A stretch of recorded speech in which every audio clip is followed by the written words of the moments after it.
All right, our next conversation here is taking what we know about relationships of graphs and data to the next level. So I've shared with you something in our Schoology updates. So you can go to our tab right here, updates, and you should have this Google Slides available to you to put over into Notability. I know we haven't really done that before, but I wanted to make sure you have all the pictures and everything to see. So you're going to pull these over into Notability, and we're just going to talk through a little background. Then I'm going to let you try some of the examples. So what we're thinking about here is, so far with relationship, we've really been focused on a question like this, or a statement like this. When variable A increases, then variable B has this following impact, either an increase or a decrease. So we're seeing connection to this topic, or to those topics. We're adding something today, this idea of, are the pieces of data just correlated, or does one cause the other? So we do have a little bit of a wacky picture right here. We'll make sure we circle back to this because right now it's a little bit unclear. So first thing we have is our definitions. So you can fill this in as we go. What we know about relationships that are correlational is that there's some sort of link between the two phenomena, or the two pieces of data, the two variables. There's some sort of connection there, and we see the connection because these things are either happening at the same time, or they have the exact same trend, or sometimes both. So same trend would of course mean if one goes up, the other one goes up, or down, the other goes down. Same time might mean same time frame. They both happened for 2 years or throughout the season. So something is linking the two pieces of data. A causal relationship takes it a step further. A causal relationship says, hey, I see that they're linked, but I also think that one has a direct influence on the other. Some sort of impact.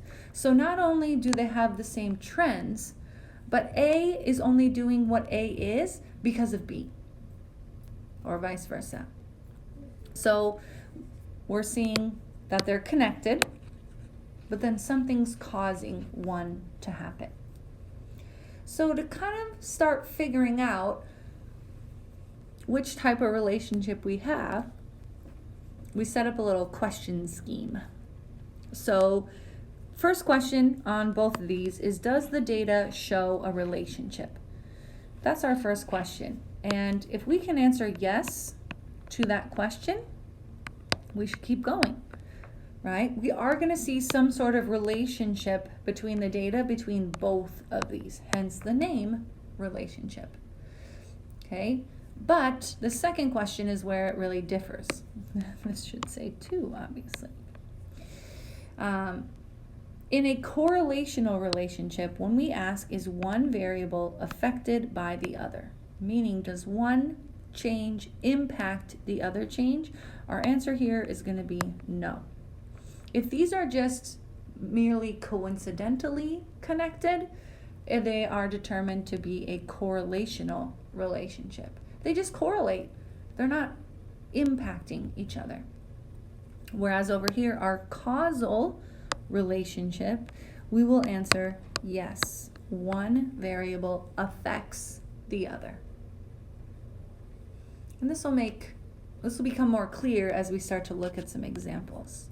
So if we're thinking about the graph, we see our steady trend happening, and we can say, okay, as this increases, the other increases. We have to then decide, like we said, is there an effect or an impact? Just because they're connected doesn't automatically mean one is causing the other. So that second question is really our determining factor. We're always going to see a connection between both of these. Again, hence the name relationship. It's that second question, does one cause the other? That's going to be what we're thinking about moving forward. And, there might be times when we don't see in a direct relationship at all. Sometimes our graph will look like this, where we can't effectively say an increase determines a decrease. We don't have a clear data set here with our pinpoints all over the place. So there might be times when no relationship is seen. There's no way one can cause the other. That means we would title this as no relationship. And we've seen some of those already looking at data. If we don't see a clear increase or decrease, we know this is the direction we're headed. And same thing applies here. So you've got a list here of 10 different data sets. You've got a graph, you've got a title, you've got a little explanation. All I want you to do is looking at the data, thinking about those buzzword questions. Are you going to determine that these pieces of data are simply correlated, where they aren't making each other happen? Or are they causational or causal? Do they make each other happen? Is there an impact from one variable to the next? Or is it just a coincidence and they're only linked by a small fraction of detail? And of course, you might come across a few that are no relationship at all. So you have this in your Notability. You're just going to circle up which you feel for each of our 10 examples, and then just have those ready for our chat tomorrow. Know where to submit this for right now.